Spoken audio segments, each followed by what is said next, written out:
Jurnal Secret King Season 59. Bab 581, Kuil Buddha berusia 10.000 tahun. Suara itu mengganggu pikiran Su Zimo. Seseorang benar-benar hidup di kedalaman lembah penguburan naga. Su Zimo membuka pintu dan berjalan keluar untuk melihat seorang biksu muda mengambil posisi lotus di atas sajadah. Telapak tangan biksu muda itu ditempatkan bersama di depan dadanya saat dia bernyanyi dengan lembut. Su Zimo tertegun sejenak. Dia berpikir bahwa siapapun yang tinggal di dasar lembah penguburan naga pasti akan menjadi orang yang luar biasa. Namun, dia tidak mengira itu adalah biksu muda. Biksu muda di hadapannya paling banyak hanya berada di ranah inti emas. Meskipun kultivasi Su Zimo telah hilang, matanya masih tajam. Merasakan sesuatu, biksu kecil itu berhenti bernyanyi dan berbalik. Matanya jernih seperti air, seolah mengandung ketulusan murni. Biksu kecil itu tersenyum lembut dan berdiri, menyapa dengan telapak tangan terkatup, "Pelindung, kamu sudah bangun." Petik 2. Su Zimo berjalan maju dan membungkuk. "Saya Su Zimo, terima kasih atas rahmat penyelamat Anda, sesama Taois." Petik 2. "Anda tidak harus melakukan itu, pelindung." Biksu kecil itu tersenyum. "Aku hanya membawamu ke sini karena tuanku merasakanmu." Petik 2. Menguasai. Nada suara Su Zimo dipenuhi dengan keterkejutan. Sepertinya biksu kecil ini bukan satu-satunya di dasar lembah pemakaman naga. Mengangguk, biksu kecil itu melihat ke arah aula raksasa tidak jauh dari sana. "Namun, tuanku saat ini dalam pengasingan dan tidak akan melihat siapapun untuk saat ini." Petik 2. Pintu ditutup di aula megah tidak jauh dari sana. Su Zimo mengangguk dan bertanya, "Berapa lama aku tidak sadar?" "Sebulan atau lebih." Petik 2. Su Zimo mengerutkan bibirnya dalam diam, merasakan sedikit kepahitan di mulutnya. Karena kultivasinya dihancurkan, kemampuan penyembuhan tubuhnya juga menurun drastis, dia belum pulih sepenuhnya bahkan setelah sebulan. Setelah beberapa saat, Su Zimo bertanya lagi, "Bolehkah saya bertanya kapan tuanmu akan keluar dari pengasingannya?" "Saya tidak tahu." Biksu kecil itu menggelengkan kepalanya. "Bisa besok, bisa setahun kemudian, atau bahkan 100 tahun kemudian." Petik 2. 100 tahun. Su Zimo tertawa getir. Merasakan kekecewaan Su Zimo, biksu kecil itu menghiburnya dengan tulus, "Pelindung, tidak perlu terburu-buru. Waktu berlalu dengan cepat dan ratusan tahun akan berlalu dalam sekejap mata, seperti kuda dewa melintasi medan." Petik 2. Biksu kecil itu tampak lebih muda dari 20 tahun. Kata-kata itu benar-benar tidak terdengar seperti yang seharusnya diucapkan olehnya dan tampak aneh. Biksu kecil itu melanjutkan, "Pelindung, jika Anda merasa bosan, Anda dapat dengan santai melihat-lihat sutra di kamar sutra. Sutra Buddha tersebut mengandung banyak pengetahuan dan rahasia alam semesta. Bahkan orang tua yang bijak mungkin tidak dapat memahami kebijaksanaan di dalam sepenuhnya." Petik 2. Sutra-sutra itu mengandung kegembiraan yang tak ada habisnya dan waktu akan berlalu tanpa disadari begitu Anda terbenam di dalamnya. 100 tahun akan berlalu dengan cepat. Petik 2. Mudah bagi biksu kecil untuk mengatakan itu, tetapi Su Zimo benar-benar tidak dapat menarik minatnya. Malu menolak niat baik biksu kecil itu, Su Zimo mengangguk sambil tersenyum dan mulai mengamati sekelilingnya. Halaman tidak memiliki banyak bangunan, hanya 2. Salah satunya adalah kamar sutra dan yang lainnya adalah aula megah, bahkan tidak ada ruang meditasi. Ini adalah kuil yang sangat sederhana dan tua. Kuno dan tua. Hanya 2 bangunan yang terlihat seperti dari zaman dulu dan telah bertahan melalui perubahan musim dan pasir waktu. 2 kebun sayur ditanam di depan aula besar, memberi mereka makanan hijau. Pintu masuk utama kuil tua itu sangat rusak dan berderit karena embusan angin, seolah bisa jatuh kapan saja. Mengapa ada kuil tua yang aneh di dasar lembah pemakaman naga? Su Zimo kehilangan ekspresi. Untuk sesaat, sebuah pikiran sepertinya melintas di benaknya. Namun, pikiran Su Zimo terlalu kacau pada saat itu dan sebagian besar perhatiannya dihabiskan untuk memikirkan bagaimana memulihkan kultivasinya. Karena itu, dia tidak terlalu memikirkan pemikiran itu. Setelah beberapa saat berdiri diam, Su Zimo berbalik menuju pintu masuk kuil tua. Benar-benar tidak ada yang bisa dilihat di sekitar kuil tua. Su Zimo ingin pergi keluar dan memeriksa apa yang ada di dasar lembah pemakaman naga. Biksu kecil itu memiliki ekspresi khawatir dan tidak bisa menahan untuk tidak berkata, "Pelindung, kamu belum pulih dari luka seriusmu. Jangan pergi terlalu jauh, berbahaya di luar sana." Petik 2. Terima kasih atas peringatan baik Anda, sesama Taois. Aku akan berhati-hati. Petik 2. Su Zimo mengucapkan terima kasih dengan menangkupkan tinju sebelum berbalik keluar. Saat dia melangkah keluar dari kuil tua, dia merasakan hembusan angin yang dingin dan tidak bisa membantu tetapi bergidik. Di hadapannya ada lembah yang berkelok-kelok dengan bebatuan yang tak terhitung jumlahnya di tanah. Tebing di kedua sisinya dipenuhi bebatuan aneh. Itu sangat sunyi di seluruh lembah. Suzimo sedikit mengernyit dan ragu-ragu sejenak sebelum melanjutkan ke depan. Meskipun rubah kecil memiliki ekspresi ketakutan, dia tetap memilih untuk mengikuti di belakang Suzimo. Suzimo mengangkat kepalanya dan mendongak. Kabut melonjak di atas lembah. 10.000 tahun yang lalu, ketika para ahli yang tak terhitung jumlahnya bertempur satu sama lain, sisa energi mereka membentuk wilayah kekacauan dan terjalin di atasnya. Makhluk hidup yang ditarik ke dalamnya akan tercabik-cabik menjadi kabut darah. Sekarang kultivasi Suzimo lumpuh dan dia telah kehilangan setiap metode untuk naik ke langit, mudah baginya untuk melompat turun dari atas, tetapi tidak mungkin baginya untuk kembali. Suzimo menyadari bahwa jika dia tidak dapat memulihkan kultivasinya, dia kemungkinan besar akan menjadi tua dan menghabiskan sisa umurnya di dasar lembah ini. Namun, bagaimana dia bisa memulihkan kultivasinya? Inti emasnya sudah hancur berkeping-keping dan telah tersebar seluruhnya. Dantiannya sekarang adalah keberadaan yang bocor yang tidak dapat digunakan untuk mengumpulkan roh Qi. Tidak ada cara baginya untuk memulihkan inti emasnya. Satu-satunya hal yang bisa dia pulihkan adalah inti batinnya. Meskipun inner core-nya dipenuhi air mata, setidaknya itu masih utuh. Namun, bagaimana dia bisa memulihkannya? Suzimo tidak mengembangkan alam untuk dapat menyerap esensi dunia. Jika dia ingin melanjutkan kultivasi iblisnya, dia harus menggunakan sejumlah besar kekuatan hidup. Itu bisa berasal dari daging segar, atau harta karun langka, atau ramuan. Namun, selain dia, rubah kecil, biksu kecil dan gurunya serta 2 petak sayuran biasa, tidak ada yang lain di dasar lembah pemakaman naga. Tanpa pengisian ulang, akan sulit untuk mengedarkan mistik klasik dari 12 Raja Iblis dari Great Wilderness, apalagi memulihkan inner core-nya. Meskipun Suzimo tenggelam dalam pikirannya, langkah kakinya tidak berhenti saat dia terus berjalan maju secara naluriah. Setelah mereka melewati tikungan, rubah kecil itu tiba-tiba berhenti di jalurnya dan menggigit belalai Suzimo, menahannya dengan kuat. Khawatir, Suzimo tersadar dari pikirannya. Mayat tergeletak di tanah satu demi satu di hadapannya. Beberapa dari mereka diletakkan secara horizontal, beberapa dari mereka duduk di tanah sementara yang lain robek dan terdistorsi, mereka datang dalam berbagai bentuk dan posisi. Mayat yang berserakan di tanah memanjang hingga ke tepi lembah tanpa terlihat ujungnya.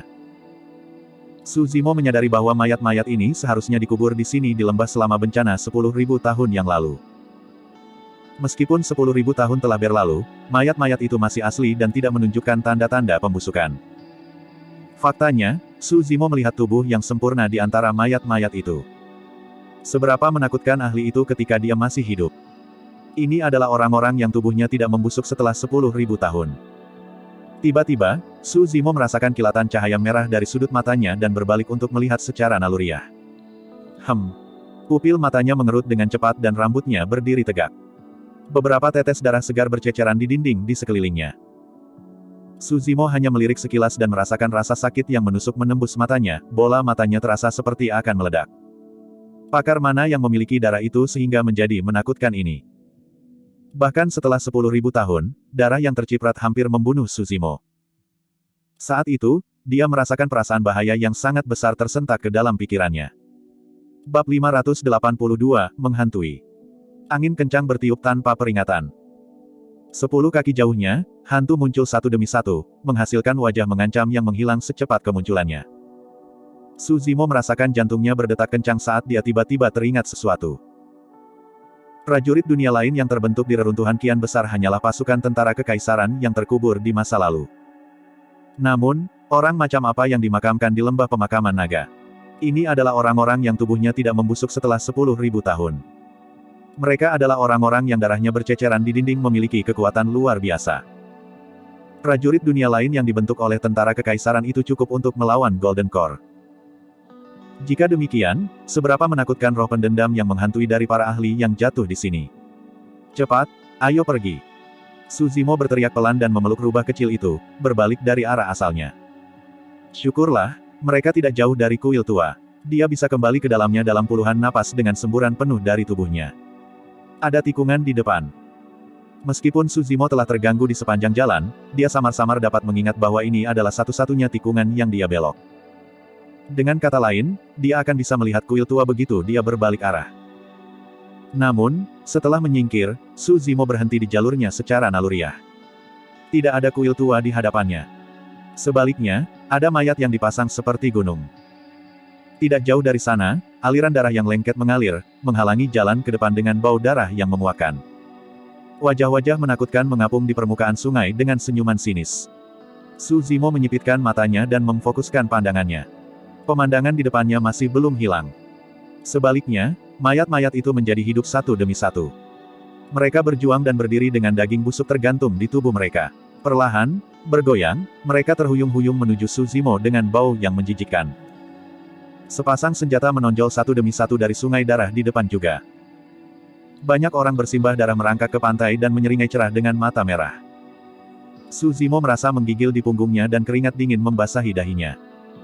Rubah kecil itu bahkan lebih terguncang dan membenamkan dirinya ke pelukan Su Zimo, mengobrol. Dia menutupi matanya dengan cakar kecilnya dan tidak berani menjulurkan kepalanya. Hanya ada dua kemungkinan dari apa yang ada di hadapan mereka.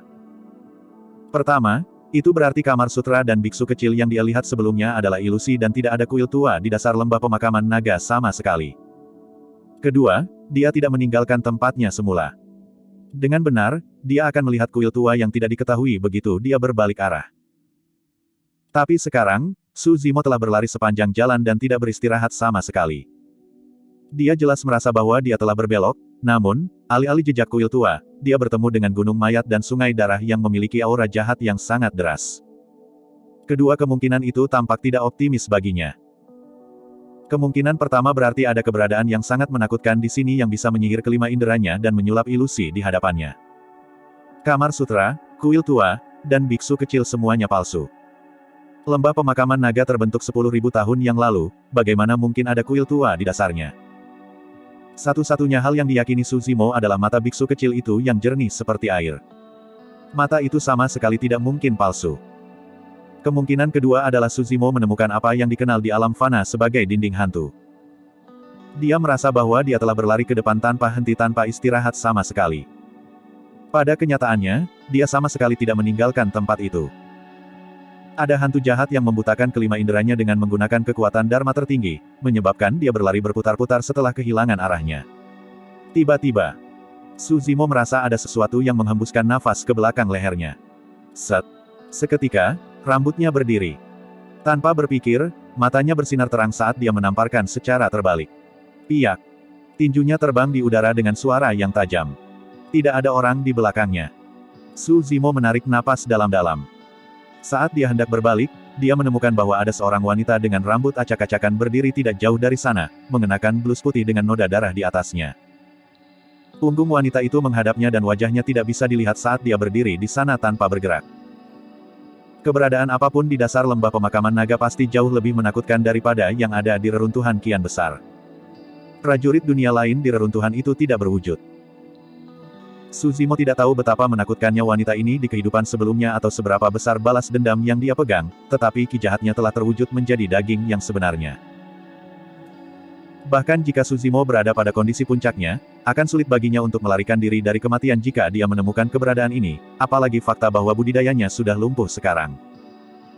Ia tak berani bertindak sembarangan dan memelototi wanita berbaju putih itu dengan ekspresi tegang. Tiba-tiba, wanita berbaju putih itu bergerak. Segala sesuatu di bawah kepalanya tidak bergerak sama sekali. Namun, kepalanya memutar ke belakang dengan sinis dan menghadap Su Zimo secara langsung. Mulut, hidung dan telinganya penuh dengan darah dan dia tidak memiliki bola mata, hanya sepasang rongga mata yang berdarah. Wanita itu tersenyum menyeramkan dan lidah merah panjangnya yang mengerikan menjulur seperti ular. Rubah kecil baru saja menjulurkan kepalanya untuk melihat melalui celah di cakarnya ketika dia melihatnya. Ah! Dia berseru dan pingsan karena shock. Itu tidak mengherankan, bahkan Su Zimo yang memiliki banyak pengalaman di dunia merasa menggigil di tulang punggungnya dan anggota tubuhnya menjadi goyah. Wanita berbaju putih itu bergerak dan dengan hembusan angin yang menakutkan, menerjang ke depan. Su Zimo buru-buru mengulurkan tangan kanannya untuk bertahan. Tidak mungkin dia bisa mengancam wanita berkulit putih dengan kekuatannya. Tulang Phoenix surgawi mungkin satu-satunya hal yang bisa bekerja. Swoosh! Tiba-tiba, wanita berbaju putih itu berhenti di jalurnya dan menatap tangan kanan Su Zimo dengan agak waspada dengan rongganya yang kosong dan berdarah. Cek, cek, cek. Dia mencibir dengan sinis dan dalam sekejap, menghilang tepat di depan mata Su Zimo. Su Zimo terkejut dan segera memeriksa sekelilingnya. Tidak ada jejak sama sekali dari wanita berbaju putih di sekitarnya, seolah semua yang terjadi sebelumnya adalah halusinasinya. Su Zimo tahu bahwa perbedaan di antara mereka terlalu besar. Meskipun wanita berkulit putih itu diciptakan dari ki jahat, kekuatannya kemungkinan besar tidak lebih lemah dari Void Reversions dengan kekuatan Dharma yang tak terbatas. Nyatanya, dia bahkan mungkin sebanding dengan karakteristik Dharma. Di depan, mayat berdarah dengan daging busuk merangkak keluar dari sungai darah satu demi satu dan mendekat dengan cepat.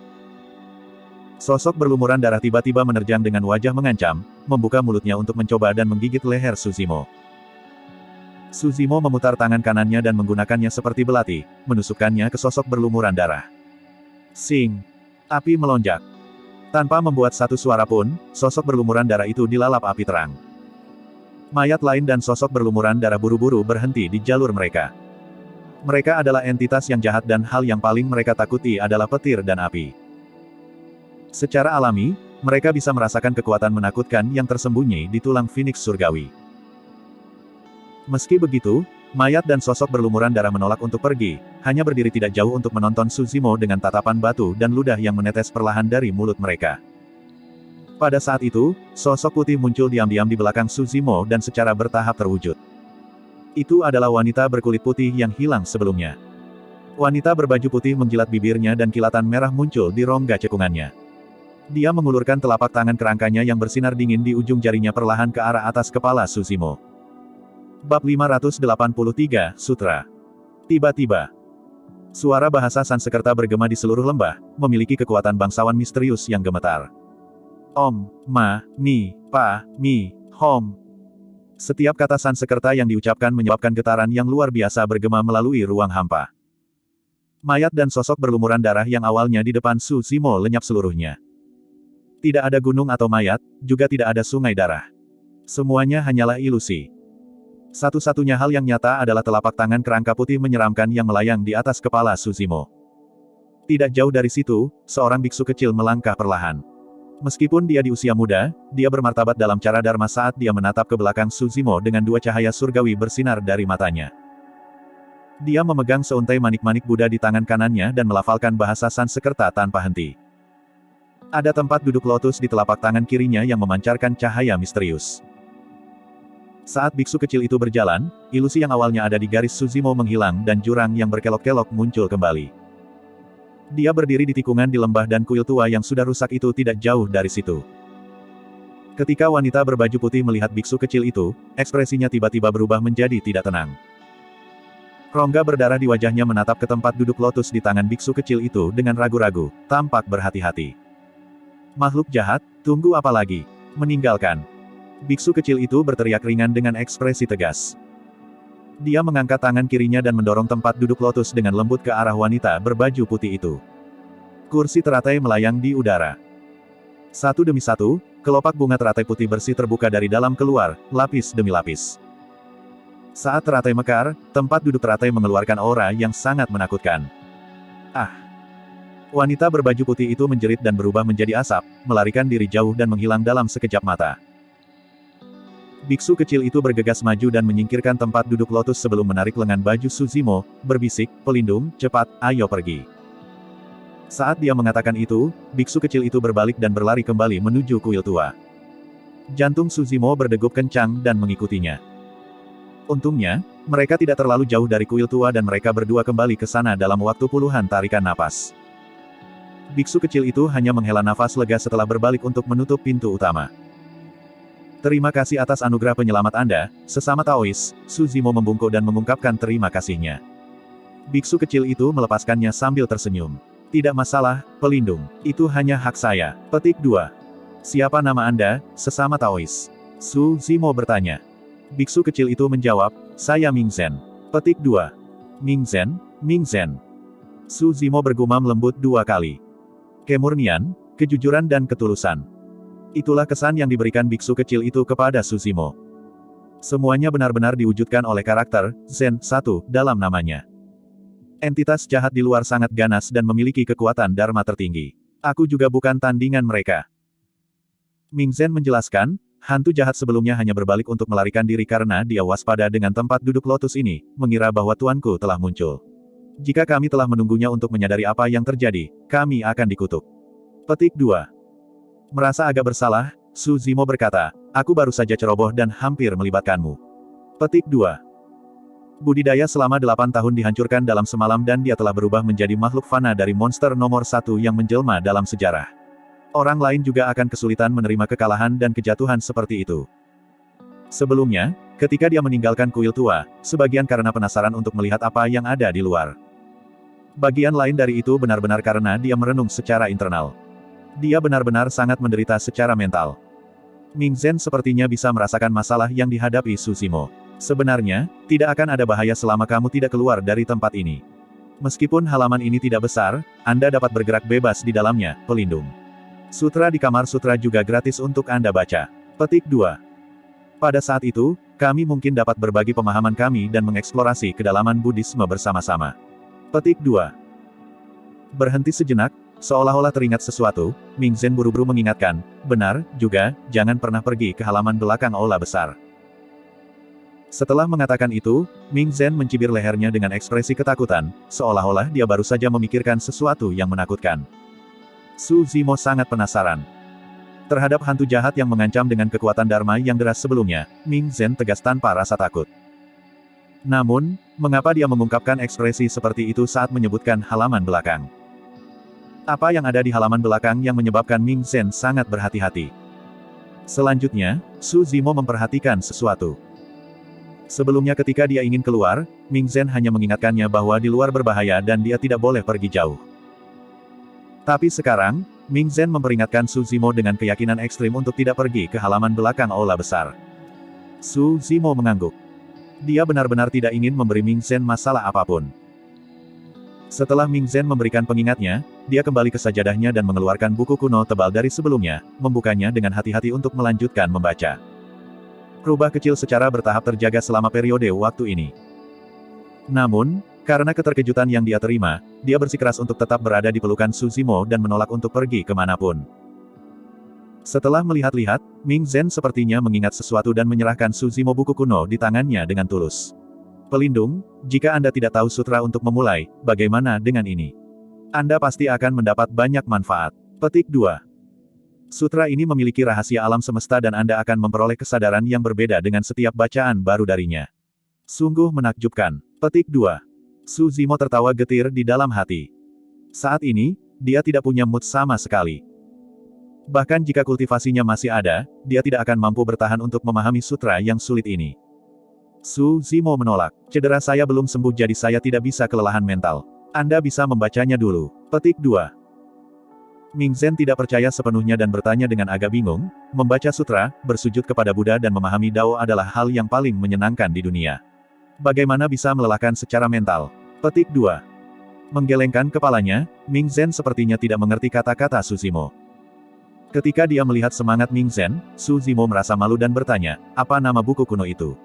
Saya akan memeriksanya setelah Anda selesai membacanya. Petik 2. Tentu saja, dia hanya menyebutkannya dengan santai dan tidak benar-benar ingin tahu tentang itu. Sutra Teratai Dharma Mistik. Oh. Su Zimo menjawab dengan bingung. Saat dia berbalik, ekspresinya berubah. Sutra Teratai Dharma Mistik. Dia menatap Ming Zhen dengan tidak percaya dan bertanya lagi. Betul sekali. Petik 2. Ming Zhen mengangguk secara alami. Mulut Su Zimo menganga dan dia membeku sesaat sebelum mengungkapkan senyum pahit. Sutra Teratai Dharma Mistik dikenal sebagai keterampilan rahasia nomor 1 untuk inti emas. Dalam bencana yang mengkhawatirkan 10.000 tahun yang lalu, biara Fahua dihancurkan dan Sutra Teratai Dharma Mistis hilang pada saat itu. Setelah sekian lama, tidak ada yang menemukan jejak Sutra Teratai Dharma Mistik. Oleh karena itu, sebuah pepatah mulai menyebar ke seluruh dunia kultivasi. Semua orang mengklaim bahwa Sutra Teratai Dharma Mistik dikuburkan di dalam reruntuhan kian besar. Perjalanan Su Zimo menuju reruntuhan kian besar kali ini bukan sepenuhnya karena buah vermilion. Sebagian besar alasannya adalah karena dia ingin menemukan Sutra Teratai Dharma Mistis. Sayangnya, takdir suka menggoda. Sekarang dia benar-benar bisa melihat Sutra Teratai Dharma Mistis, dia sudah tidak bisa berkultivasi. Legenda itu benar, Sutra Teratai Dharma Mistik benar-benar terkubur di dalam reruntuhan kian besar. Namun, siapa sangka ini terkubur di dasar lembah pemakaman naga. Su Zimo akhirnya menyadari mengapa ada kuil tua, kuno, dan babak belur di dasar lembah pemakaman naga. Kemungkinan besar kuil ini dibangun oleh biksu yang masih hidup dari Fahua atau biara Daming di masa lalu. Namun, apa tujuan membangun kuil di dasar lembah? Bab 584, menjadi yang terbesar. Sutra Teratai Dharma Mistik, sesuatu yang bisa menciptakan gelombang pertumpahan darah yang tak berujung di dunia kultivasi, sekarang berada di tangan seorang biksu kecil yang tidak dikenal. Tidak ada perkelahian atau pertumpahan darah di sini. Nyatanya, biksu kecil itu bahkan memilih untuk membagikannya atas kemauannya sendiri. Ini sungguh ironis. Yang lebih ironis adalah bahwa sekarang Suzimo akhirnya melihat Sutra Teratai Dharma Mistik, dia telah kehilangan kemampuannya untuk berkultivasi. Meskipun Sutra Teratai Dharma Mistik adalah rahasia klasik tertinggi dari Sekte Buddha, itu tidak dapat membantu seseorang dengan dantian yang hancur dan kultivasi yang hilang untuk bertumbuh kembali. Dao Being Xuan Yu terlalu kejam. Dia telah memutuskan semua harapan Suzimo dengan satu pukulan dan tendangan. Mencengkeram tinjunya dengan erat, Suzimo sedikit mendongakkan kepalanya dengan tatapan pantang menyerah di matanya. Tidak ada yang bisa membuatku berhenti di jalurku. Tidak ada yang bisa menghentikan jalanku ke depan. Bahkan dengan pukulan seperti itu, Suzimo tidak berniat menyerah. Dia tidak akan tunduk pada takdir. Seseorang pernah mengubah takdirnya dengan susah payah. Jika dia mengaku kalah saat ini, itu sama saja dengan mengecewakan orang itu. Suzimo mengambil posisi lotus dan mulai merasakan semangat ki di sekitarnya, mengumpulkan mereka sedikit demi sedikit menuju dantiannya. Setelah memasuki tubuh dantiannya, roh ki segera bubar tanpa berlama-lama. Saat ini, dantiannya seperti lubang hitam tanpa dasar, melahap segalanya. Suzimo tidak menyerah sama sekali. Dia terus mengumpulkan dan mengkondensasi ki sambil melihatnya menghilang tepat di depan matanya. Siklus itu berlanjut. Sebulan berlalu. 2 bulan berlalu. Dalam sekejap mata, 6 bulan telah berlalu. Cedera Suzimo sudah lama sembuh total. Namun, kondisi tubuhnya belum juga membaik. Terisolasi dari dunia luar, tidak ada daging dengan kekuatan hidup atau harta universal di sini. Jika mereka lapar, kedua pria dan seekor rubah ini akan mendapatkan sayuran dan buah-buahan dari perkebunan. Jika mereka haus, mereka akan meminum air dari bawah tanah dengan sebuah sumur. Bagi para pembudidaya, ini tidak seberapa. Para kultivator berkultivasi dengan menyerap ki roh di sekitar mereka untuk meningkatkan alam kultivasi mereka. Namun, budidaya iblis membutuhkan kekuatan hidup yang besar. Selama setahun terakhir, Suzimo Mystic Classic of 12 Demon King of the Great Wilderness tampaknya telah mandek dan inner core-nya masih berselaput air mata tanpa tanda-tanda pulih. Dalam hal kultivasi keabadian, ki yang telah dia kental selama setengah tahun terakhir tidak memicu reaksi apapun dari dantiannya.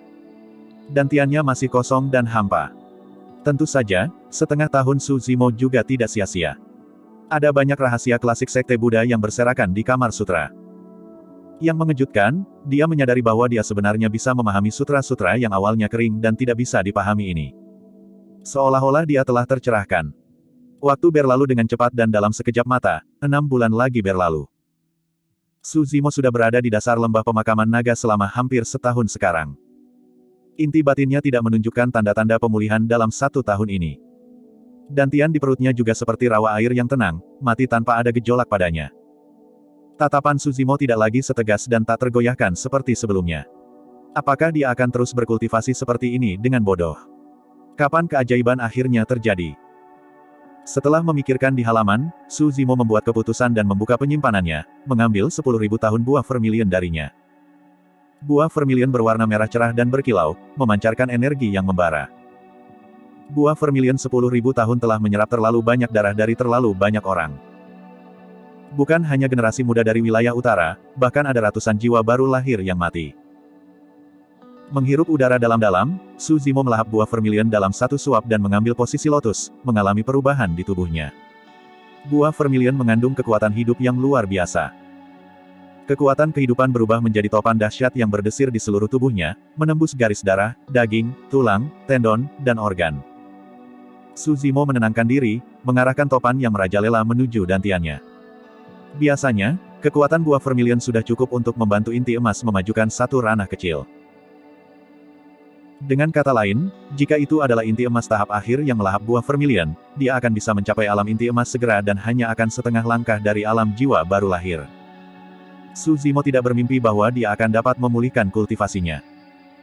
Dia hanya berharap bahwa dia bisa mempertahankan beberapa ki roh di dantiannya, bahkan jika dia harus kembali ke kondensasi ki level 1. Sayangnya, setelah topan energi yang merajalela memasuki dantiannya, tidak menimbulkan banyak dampak dan terhapus bersih oleh dantian lubang hitam tanpa jejak sama sekali. Su Zimo membuka matanya, tampak sedikit tersesat dan sedih. Selama setahun terakhir, dia telah mengalami kekalahan yang tak terhitung jumlahnya, tetapi pikiran untuk menyerah tidak pernah terlintas dalam pikirannya. Namun, saat ini, tekadnya tenggelam dan keyakinannya goyah. Merasakan kekecewaan Su Zimo, rubah kecil itu memiliki ekspresi khawatir dan mengusap pipinya ke lengan Su Zimo untuk menghiburnya. Hal kecil, maafkan aku. Saya telah melibatkan Anda. Su Zimo mengelus tulang punggung rubah kecil itu dan tersenyum dengan ironi. Awalnya, aku ingin membawamu pergi dan meninggalkan gua bawah tanah yang sunyi itu. Untuk berpikir bahwa kita akan berakhir di gua lain. Petik 2. Hia. Petik 2. Meskipun rubah kecil tidak dapat berbicara dalam bahasa manusia, dia melambaikan kakinya dan menarik napas sebelum menunjuk ke atas kepalanya. Su Zimo mengerti. Rubah kecil berkata bahwa di sini menyenangkan, langit sangat luas dan dia bisa menghirup udara segar setiap hari. Setelah itu, rubah kecil menunjuk dirinya sendiri sebelum menunjuk ke Su Zimo. Mata besarnya yang berair berkedip dan dia memerah dengan cara yang sangat menawan. Kepala Su Zimo menunduk dan dia tidak melihatnya, hanya tersenyum dengan sikap linglung. Dia tiba-tiba menyadari bahwa ada kemungkinan besar dia akan terjebak di dasar lembah penguburan naga seumur hidupnya, menua dan menunggu umurnya habis. Tidak perlu memikirkan balas dendam. Kurang dari itu, tidak perlu berpikir untuk mengejar Dai Yue. Pada saat itu, bahasa Sanskerta bergema di seluruh kuil tua. Semuanya dharma dan ilusi, seperti kilat, hidup hanya sekejap. Petik 2. Bahasa Sanskerta terdengar seperti seruling surgawi, mencapai kedalaman jiwa seseorang. Dibandingkan dengan biksu kecil dalam bahasa Sanskerta, itu bahkan lebih menyentuh dan memiliki kekuatan dharma ketenangan. Seketika, kekhawatiran Su Zimo berkurang drastis. Dia berbalik ke arah suara itu. Di dalam kuil tua, pintu kayu aula besar berderit terbuka. Cahaya di dalamnya redup dan sosok samar seorang beku dapat terlihat dari kabut. Janggutnya putih dan dia sangat kurus, duduk di lantai. Tuan biksu kecil itu akhirnya keluar dari pengasingannya. Menarik napas dalam-dalam, Su Zimo membungkuk dalam-dalam dan berkata dengan suara yang dalam, "Salam, pendeta." Petik 2. Pelindung, Anda bermasalah dalam pikiran Anda. Biksu tua itu memiliki suara yang hangat dan penuh kasih. Mengerucutkan bibirnya, Su Zimo bertanya, "Pendeta, bolehkah saya bertanya apakah ada harapan untuk pulih dengan dantian saya yang hancur dan inti emas yang hancur?" "Saya tidak tahu." Petik 2. Ada keheningan yang lama di aula besar sebelum ketiga kata itu diucapkan. Suara biksu tua itu melanjutkan, "Sepanjang sejarah, tidak pernah ada orang yang bisa melanjutkan kultivasi dengan dantian yang hancur." Petik 2. Mendengar itu, Su Zimo tersenyum pahit. Apakah dia masih akan kalah nasib di penghujung hari? Tiba-tiba, biksu tua itu mengarahkan pembicaraan ke arah lain. Namun, tidak ada yang mutlak. Anda mungkin bisa melewati kesengsaraan ini, pelindung. Petik 2. Ekspresi Su Zimo berubah, biksu tua itu sepertinya menyiratkan sesuatu. Biksu tua itu berkata, "Jika Anda memasuki aula besar, Anda mungkin dapat menemukan beberapa jawaban, pelindung." Petik 2. Su Zimo mengangkat alisnya. Meskipun dia bingung, dia masih melangkah ke aula besar. Lilin menyala satu demi satu di kedua sisi aula besar. Su Zimo mengintip dari biksu tua itu dan pandangannya mendarat di dinding di seberang aula besar. Menggigil, matanya bersinar dengan kilauan yang lebih terang dari bintang. Ada pepatah di dinding. Untuk menjadi salah satu yang terhebat, Anda harus bekerja di atas fondasi dan bersedia menanggung kesulitan serta melayani orang lain. Bab 585, Harta Karun Kedua. Kalimat itu terukir dengan jelas di dinding, melengkung dengan aura yang agung. Seseorang bisa langsung merasakan kedatangan aura yang mengesankan dan superior hanya dengan melirik kata-kata itu, membuat duri mereka menggigil. Su Zimo tersenyum. Seketika, sepertinya seorang wanita cantik tak tertandingi dengan ekspresi acuh tak acuh telah muncul di hadapannya. Mengenakan gaun panjang berwarna merah darah, dia berdiri di sana menatapnya dalam diam. Melihat kata-kata itu mirip dengan melihatnya. Hanya ada satu orang yang bisa menulis kata-kata berani itu. Su Zimo ingat setiap kata yang Dai Yue katakan kepadanya 8 tahun lalu sebelum dia pergi. Jika Anda ingin melanjutkan budidaya abadi dan iblis, Anda akan mengalami banyak penderitaan yang tak terbayangkan. Tetapi Anda harus ingat bahwa penderitaan ini hanya akan membuat Anda lebih kuat. Petik 2. Ada pepatah dalam Sutra Avatamsaka dari sekolah Huayan yang ingin saya berikan kepada Anda sebagai kata-kata perpisahan. Untuk menjadi salah satu yang terhebat, Anda harus bekerja di atas yayasan dan bersedia menanggung kesulitan dan melayani orang lain. Saat ini, pernyataan itu terukir tepat di depan mata Suzimo. Saat dia melihat kata-kata itu, dia merasakan perasaan nostalgia yang tak tertahankan melonjak dalam dirinya. Tanpa disadari, 8 tahun telah berlalu. Kembali ke kota Pingyang, Dai Yue memberinya pelatihan tanpa akhir dan bahkan ada saat-saat ketika hidupnya tergantung pada seutas benang. Namun, Dai Yue tidak pernah membiarkan dia melalui keluhan apapun. Ketika dia hampir dibunuh oleh elang bersayap ungu di pegunungan Changlang, Dai Yue membunuh semua yang terakhir dari mereka. Ketika pembudidaya Sekte Joyful memburunya tanpa henti dengan keunggulan mereka dalam jumlah dan ranah budidaya, Dai Yue memusnahkan Sekte Sukacita. Mengingat karakter Dai Yue, jika dia tahu bahwa Istana Kaca mengirim pembalikan Void untuk membunuh Suzimo, itu akan normal baginya untuk memburu Istana Kaca sendirian. Rubah kecil memiringkan kepalanya saat melihat dengan ekspresi bingung. Selama setahun terakhir, ini adalah pertama kalinya dia melihat senyum seperti itu di wajah Suzimo. Dia sama ceria seperti anak kecil.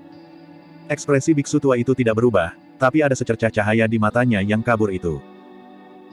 Sebelum Suzimo memasuki aula besar, dia awalnya putus asa tanpa harapan untuk masa depan. Namun, saat dia melihat kata-kata itu, kelesuannya lenyap dan dia disegarkan kembali dengan aura yang bermuatan. Seolah-olah dia ingin menginjak-injak seluruh dunia di bawah kakinya. Biksu tua itu diam-diam terkesan. Biasanya berbicara, jika itu adalah kultivator lain, mereka tidak akan mampu menahan pukulan karena ranah kultivasi mereka benar-benar hancur dan kejatuhan besar dari anugerah. Selain itu, masa depan suram tanpa harapan. Awalnya, retakan sudah muncul di Dao Heart Suzimo dengan tanda-tanda kerusakan. Tidak kusangka bahwa kata-kata itu akan dapat mengamankan keyakinannya sekali lagi. Biksu tua itu telah hidup lama dan secara alami dapat mengatakan bahwa dengan kekacauan ini, tidak akan ada yang bisa mengguncang Dao Heart Suzimo di masa depan. Melekat, dentang. Tiba-tiba, suara gemerincing rantai yang tumpul bisa terdengar di halaman belakang aula besar. Tanah bergetar, seolah-olah hantu jahat mencoba membebaskan diri, bahkan aula besar mulai diselimuti oleh ki jahat yang samar. Ming Zhen berdiri di luar aula besar. Ketika dia mendengar rantai berderak, dia tidak bisa membantu tetapi bergidik dan melirik ke halaman belakang dengan rasa gentar. Rubah kecil itu meringis dan mengendus dengan ekspresi gelisah. Dia mencium bau aura yang sangat menakutkan di udara. Seolah-olah pemilik aura itu bisa mencabik-cabiknya kapan saja. Itu adalah ketakutan yang dalam dan tak terlukiskan yang datang dari kedalaman jiwa dan garis keturunannya. Biksu tua adalah satu-satunya yang tanpa ekspresi, seolah-olah dia tidak mendengar rantai sama sekali. Setelah rantai itu bergetar beberapa saat, itu menjadi sunyi lagi. Lambat laun, Suzimo terbangun dari ingatannya juga. Kurang dari 8 menit sejak dia melangkah ke aula besar. Namun, hatinya mengalami kelahiran kembali dan dia telah berubah dari intinya. Meskipun tidak ada efek pada kultivasinya, Suzimo percaya bahwa tidak ada dan tidak ada orang di dunia ini yang dapat menghalangi jalannya ke depan. Dao Being Xuan Yu menghancurkan intinya. Dia kemudian akan membuat jalan baru untuk dirinya sendiri. Setelah menatap kata-kata di dinding untuk waktu yang lama, Suzimo berkata dengan lembut, dia ada di sini. Petik 2. Iya, petik 2. Biksu tua itu mengangguk. Meski tidak menjelaskan siapa dia, Suzimo percaya bahwa biksu tua itu pasti tahu. Itu karena siapapun yang pernah melihatnya, bahkan sekali, tidak akan pernah melupakannya lagi. Biksu tua itu tampak sedikit bingung saat dia menghela nafas. Sekitar 8 tahun lalu, pelindung wanita ini datang dan mengambil sesuatu. Petik 2. Sebelum dia pergi, dia meninggalkan pepatah itu dari Sutra Huayan kuno dari Sekte Buddha. Petik 2. Saya tidak mengerti apa yang dia lakukan dan tidak bisa tidak bertanya. Dia hanya menjawab meminta saya untuk menunggu orang yang ditakdirkan muncul sebelum terbang pergi tanpa pernah muncul lagi. Petik 2. Suzimo tersenyum. Dia sudah bisa membayangkan ekspresi Dai Yue yang dingin dan menyendiri hanya dengan deskripsi sederhana dari biksu tua itu. Itu memang Dai Yue. Dia sama sekali tidak peduli dengan penjelasan lebih lanjut. Biksu tua itu melanjutkan, selama 8 tahun terakhir, saya tidak tahu siapa orang yang ditakdirkan itu. Sampai saat aku melihatmu aku mengerti. Petik 2. Saya. Suzimo tertegun sejenak. Secara alami, dia tahu bahwa hukuman itu ditinggalkan untuknya oleh Dai Yue. Namun, bagaimana biksu tua itu mengatakan bahwa dia terkait dengan Dai Yue sebelum ini? Seolah-olah dia bisa merasakan keraguan Suzimo, biksu tua itu tersenyum lembut dan menjelaskan, itu karena, Anda memegang di dalam tubuh Anda apa yang diambil oleh pelindung wanita dari tempat ini. Petik 2. Oleh karena itu, Anda adalah orang yang ditakdirkan, pelindung. Petik 2. Baru pada saat itulah Suzimo menyadari bahwa dia telah mengabaikan sesuatu. Biksu tua itu berkata bahwa Dai Yue telah mengambil sesuatu dari tempat ini. Apa yang bisa membuat Dai Yue melakukan perjalanan jauh ke lembah pemakaman naga secara pribadi hanya untuk memasukkannya ke dalam tubuhnya? Sebuah pikiran melintas di benak Suzimo. Kembali ke medan perang kuno, ketika lelaki tua misterius di Istana Kaisar Manusia menyebutkan tentang akar roh, dia menyebutkan bahwa hanya ada sedikit harta karun di daratan Tianhuang dan Suzimo memiliki 2 di antaranya di tubuhnya. Salah satunya dipastikan menjadi tulang Phoenix surgawi. Mungkinkah harta karun lainnya yang diambil Dai Yue dari tempat ini? Jika memang begitu, ucapan biksu tua itu mungkin saja eufemisme. Daripada mengambil harta karun itu, Dai Yue pasti merampasnya dengan paksa. Metode pelindung wanita itu adalah secara surgawi. Saya memang mengakui bahwa saya tidak bisa dibandingkan dengannya. Petik 2. Pernyataan biksu tua itu menegaskan kembali dugaan Suzimo. Dia hampir bisa membayangkan cara Dai Yue tiba di lembah pemakaman naga 8 tahun lalu untuk mengambil harta karun tanpa sepatah kata pun setelah membuat biksu tua itu kewalahan. Setelah itu, dia bahkan meninggalkan pernyataan itu di dinding sebelum berbalik untuk pergi. Itu memang gaya Dai Yue. Luar biasa dan mendominasi tanpa perlu menjelaskan apapun. Agak bersalah, Suzimo melirik biksu tua itu. Di masa lalu, Dai Yue menekannya dan merebut harta paling banyak. Sekarang Suzimo dalam kondisi ini, terlepas dari fakta apakah biksu tua itu akan membalas dendam atau tidak. Setidaknya, dia ingin mengambil kembali harta karunnya. Jangan khawatir, pelindung. Biksu tua itu tersenyum lembut. Karena benda itu sekarang ada di dalam tubuh Anda, itu berarti Anda memiliki kedekatan dengannya. Saya tidak akan mengambilnya. Petik 2. Suzimo menghela nafas lega. Pada saat yang sama, rasa ingin tahu memenuhi dirinya. Biksu tua ini, sepertinya bisa membaca pikirannya. Sejak awal, dia baru saja berbicara, namun biksu tua itu mampu menjawab setiap pikirannya. Cara itu sungguh luar biasa. Bab 586, Rahasia Akar Roh. Tiba-tiba Suzimo teringat bahwa beberapa bulan yang lalu, dia membaca sebuah buku kuno di Kamar Sutra. Di dalamnya ada catatan kemampuan mistik yang dikenal sebagai heart piring. Dikatakan bahwa siapapun yang berhasil mengolah heart piring akan dapat merasakan pikiran orang di sekitar tanpa perlu komunikasi atau interaksi. Itu sangat misterius. Pada puncaknya, satu pikiran akan cukup untuk membaca pikiran semua makhluk di alam semesta dan itu sangat menakutkan. Kultivasi biksu tua itu tak terduga dan Suzimo menduga bahwa dia setidaknya adalah Dao Lord karakteristik Dharma. Mungkin, dia bahkan lebih menakutkan dari itu. Setelah merenung sejenak, Suzimo bertanya, "Pendeta, apakah harta paling berharga? Sebelumnya, Anda mengatakan bahwa itu ada di tubuh saya. Namun, mengapa saya tidak bisa merasakannya?" Petik 2. Pandangan biksu tua itu bijaksana saat dia berkata perlahan, dalam agama Buddha, ada 3 pohon suci yang agung, pohon Bodhi, Asoka dan Sal. Ketiga pohon suci ini tidak ditemukan di dunia saat ini. Sebaliknya, mereka tumbuh di tanah suci. Petik 2. Tanah murni. Suzimo bingung. Biksu tua itu tidak menjelaskan dan hanya tersenyum sebelum melanjutkan. Pohon Asoka mengandung bunga saraca. Di zaman kuno, bunga saraca jatuh ke daratan Tianhuang dan diperoleh oleh master pendiri dari biara Fahua, yang dianggap sebagai benda suci sekte Buddha. Itu diturunkan sejak saat itu sampai pelindung wanita mengambilnya. Petik 2. Biksu tua itu secara tidak langsung mengungkapkan informasi lain melalui kata-katanya, kuil tua ini terkait dengan biara Fahua dari 10.000 tahun yang lalu. Petik 2. Bunga saraca. Suzimo mengingat dalam-dalam tetapi tidak dapat menemukan hubungan apapun dengan objek terkait bunga yang diberikan kepadanya oleh Dai Yue. Biksu tua itu berkata, "Pelindung, kamu adalah seseorang yang tidak memiliki akar roh." Petik 2. Iya, petik 2. Suzimo mengangguk terus terang. Memang benar bahwa dia dilahirkan tanpa akar roh dan hanya menginjakan kaki di jalur kultivasi setelah bertemu dengan Dai Yue. Sebelum dia pergi, ketika dia tidak sadar, dia bahkan membantunya menanam akar roh yang tidak lebih lemah dari akar roh surga. Seolah dia bisa membaca pikiran Suzimo, biksu tua itu menggelengkan kepalanya. Akar roh adalah objek ilusi yang dimiliki seseorang sejak lahir. Jika Anda memilikinya, Anda memilikinya. Jika tidak, tidak ada pepatah tentang akar roh yang ditanam. Petik 2. Suzimo sedikit mengerutkan alisnya. Dia tidak mengerti apa maksud biksu tua itu. Karena tidak mungkin seseorang menanam akar roh, bagaimana dengan akar rohnya? Bagaimana dia berhasil menjalani kultivasi keabadian tanpa akar roh? Mendadak, beberapa adegan melintas di benak Suzimo. Memang benar, akar rohnya tidak seperti yang ada di sekitarnya. Itu paling jelas dari kecepatan kultivasinya. Kecepatan kondensasi Ki-nya bahkan telah melampaui pembudidaya dengan akar roh surga. Selanjutnya, kualitas Ki rohnya sangat murni dan bahkan lebih kuat dari pembudidaya tingkat yang sama dengan akar roh surga. Ada hal lain yang mempesona.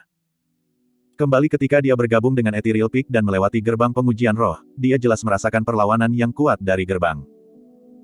Gerbang pengujian roh hanya akan memblokir pembudidaya tanpa akar roh atau dengan akar roh semu atau biasa.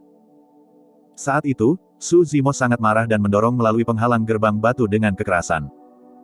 Setelah itu, gerbang pengujian roh dihancurkan. Mungkinkah? Pikiran menakutkan melintas di benak Su Zimo. Biksu tua itu mengangguk. Pelindung, sebenarnya, sejak awal, kamu tidak pernah memiliki akar roh. Su Zimo kaget. Biksu tua melanjutkan, pelindung wanita mengambil bunga saraca dan menyegel harta karun tertinggi dari Sekte Buddha di dantian Anda, menggantikan fungsi akar roh. Petik 2. Mulut Su Zimo terbuka sedikit. Rasanya seolah tiba-tiba ada penjelasan untuk beberapa keraguan yang dia miliki sebelumnya. Tidak heran mengapa Dai Yue memiliki ekspresi yang sedikit aneh ketika dia mengatakan bahwa dia telah menanam akar roh untuknya. Lebih jauh, berdasarkan apa yang dia katakan pada saat itu, sepertinya dia sedang menyiratkan sesuatu. Dai Yue mengatakan bahwa dia menanamkan akar roh yang tidak akan kalah dengan akar roh surga untuknya daripada mengatakan secara langsung bahwa dia menanamkan akar roh surga untuknya. Biksu tua itu berkomentar, alasan mengapa Anda dapat merasakan roh Ki dan mengumpulkan mereka untuk berkultivasi bukanlah karena Anda memiliki akar roh. Itu karena ada harta karun tertinggi dari Sekte Buddha yang berasal dari tanah suci di dantian Anda. Petik 2. Informasi tersebut benar-benar berdampak besar pada Su Zimo. Dia sedikit bingung dan bertanya dengan cemberut, mengapa roh Ki yang saya kumpulkan membawa atribut api? Itu karena kembang saraca disebut juga kembang api. Saat mekar, itu menyerupai nyala api dan sangat sensitif terhadap atribut roh Ki api di sekitarnya. Petik 2. Segala sesuatu yang tidak masuk akal menjadi masuk akal saat ini. Dengan dua harta karun tertinggi dari tulang Phoenix surgawi dan bunga saraca, ditambah dengan kepekaannya terhadap api, masuk akal jika Su Zimo memiliki kecepatan kultivasi yang menakutkan. Spirit Ki juga akan menjadi lebih murni secara alami setelah pemurnian dua harta karun tertinggi. Meskipun gerbang pengujian roh telah ada selama beberapa ribu tahun, tidak mungkin itu bisa menahan kekuatan dari dua harta karun. Biksu tua itu tersenyum. Pelindung, bukankah kamu telah menemukan bahwa dalam 1 tahun terakhir, kamu sudah mampu memahami beberapa sutra kuno dari Sekte Buddhis serta memahaminya? Su Zimo mengangguk. Dia telah mencoba sutra Buddha sebelumnya saat dia belajar di kota Pingyang. Pada saat itu, sutra Buddhis seperti kitab suci dari surga yang tidak dapat dia pahami. Faktanya, dia bahkan tidak dapat menerima satu kata pun dan hanya merasakan kepalanya berputar. Dalam waktu kurang dari 1 jam, dia telah menyingkirkan semua sutra. Hal yang membingungkan adalah bahwa bertahun-tahun kemudian, ketika Su Zimo mengambil sutra Buddha sekali lagi di kamar sutra di dasar lembah pemakaman naga, dia sekarang dapat memahami sebagian besar dari sutra tersebut. Suara biksu tua terdengar sekali lagi, tanpa akar kebijaksanaan, seseorang tidak akan pernah bisa memahami rahasia sutra Buddhis, apalagi mengembangkan dan memahami Dao. Nyatanya, mereka bahkan tidak bisa melanjutkan membaca. Namun, itu berbeda untukmu. Petik 2. Secara bertahap, kesadaran memasuki pikiran Su Zimo. Bunga saraca adalah barang suci dari Sekte Buddha. Itu ada di dalam dantian Su Zimo dan tidak hanya menggantikan tujuan dari akar roh, tetapi juga memberinya kebijaksanaan yang sebanding dengan akar kebijaksanaan. Itu adalah hadiah yang ditinggalkan untuknya oleh Dai Yue. Itu jauh dari akar roh yang sederhana. Akhirnya, Su Zimo memahami niat tulus dari Dai Yue. Baik itu bunga saraca atau tulang Phoenix surgawi, mereka berdua adalah harta paling berharga dari daratan Tianhuang. Sebelum dia pergi, Dai Yue mengatakan bahwa dia meninggalkan 3 hadiah untuknya. Saat ini, Su Zimo sudah mengenal mereka berdua tetapi dia tidak tahu apa yang terakhir. Su Zimo bertanya, di mana bunga itu sekarang? Itu masih di dalam dantian Anda. Akan tetapi, Anda belum berkultivasi ke alam introspeksi dan karena itu, Anda belum dapat melihatnya, biksu tua itu menjawab.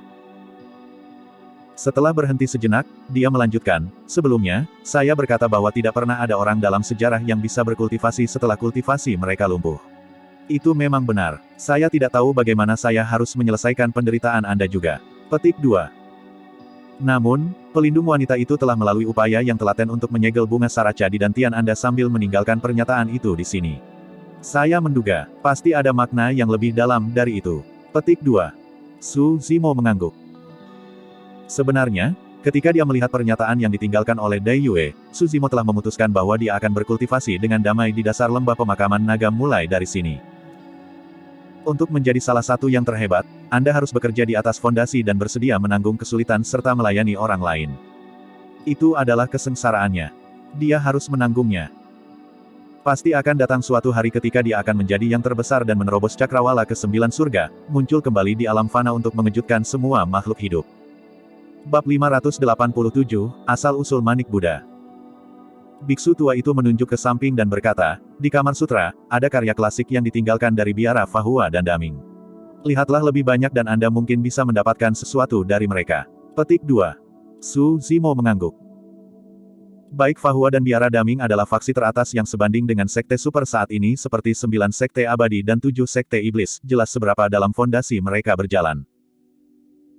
Sayangnya, kuil tua terlantar yang terisolasi dari seluruh dunia ini adalah satu-satunya yang tersisa dari 2 sekte super setelah bencana 10.000 tahun yang lalu.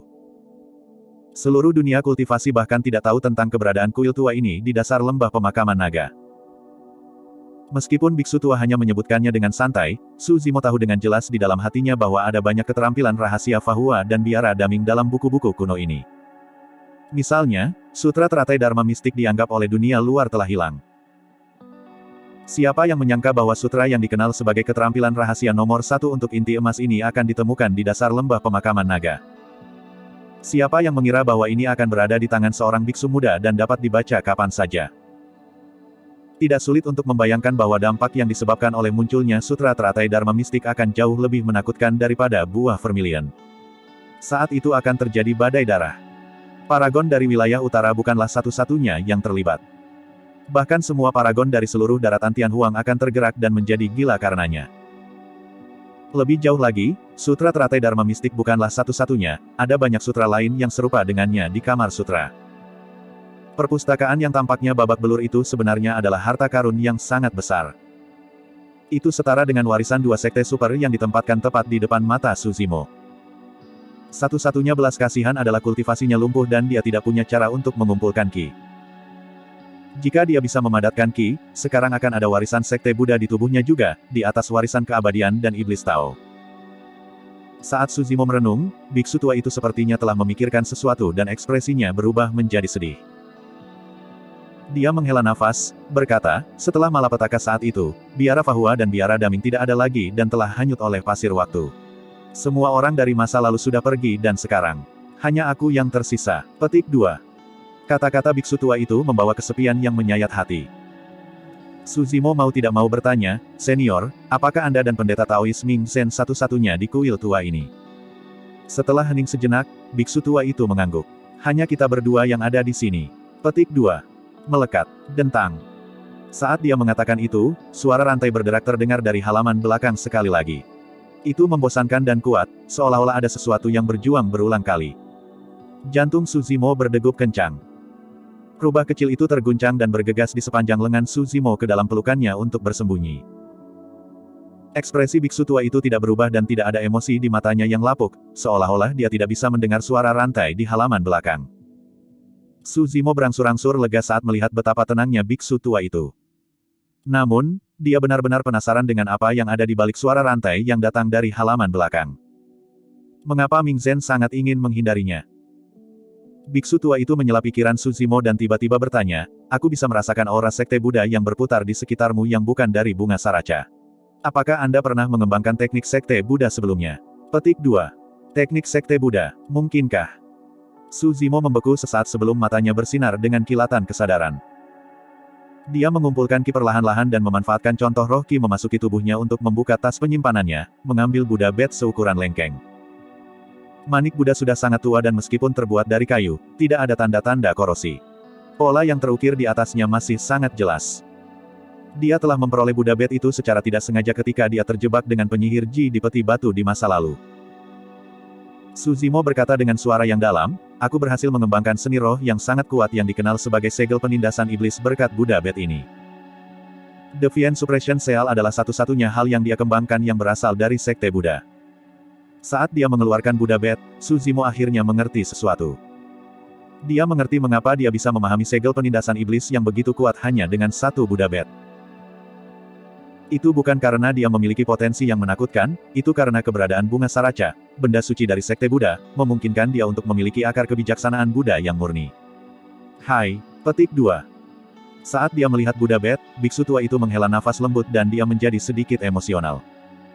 Jelas bahwa biksu tua itu mengetahui asal-muasal Buddha Bed. Dia berkata, sebenarnya, segel penindasan iblis bukanlah seni roh. Ini adalah seni dharma dari biara daming. Petik 2. Seni dharma. Su Zimo tahu bahwa seni dharma hanya bisa dilepaskan oleh jiwa baru lahir yang mampu menggunakan kekuatan dharma setelah mengembangkan roh esensi mereka. Karena Vian Suppression Seal adalah seni dharma, bagaimana dia bisa melepaskannya sebagai seni roh dengan menggunakan energi roh? Tidak heran mengapa bunga saraca adalah benda suci dari sekte Buddha. Petik 2. Pernyataan dari biksu tua itu mencerahkan Su Zimo. Bunga saraca seharusnya menjadi satu-satunya alasan mengapa dia memiliki kekuatan yang begitu menakjubkan. Su Zimo berpikir tentang apa yang dialaminya saat itu dan berkata, manik Buddha ini ditemukan di peti batu. Di dalamnya, ada kerangka yang bisa bangkit kembali dan sangat menakutkan. Saya hanya berhasil melarikan diri karena keberuntungan. Merenungkan sejenak, Su Zimo melanjutkan, kerangka itu sepertinya dari sekte iblis. Petik 2. Tidak ada kesalahan. Biksu tua itu menjawab, pemilik Buddha Bed itu adalah Mong Daming, murid tituler dari biara daming dan seorang ahli tertinggi yang terkenal di masa lalu. Murid tituler. Ini adalah kedua kalinya Su Zimo mendengar istilah itu. Murid tituler pertama yang dia kenal adalah Asura, Yan Beichen. Yang kedua adalah ini, Mong Daming. Biksu tua itu menjelaskan, akan selalu ada murid tituler di berbagai sekte super di daratan Tianhuang.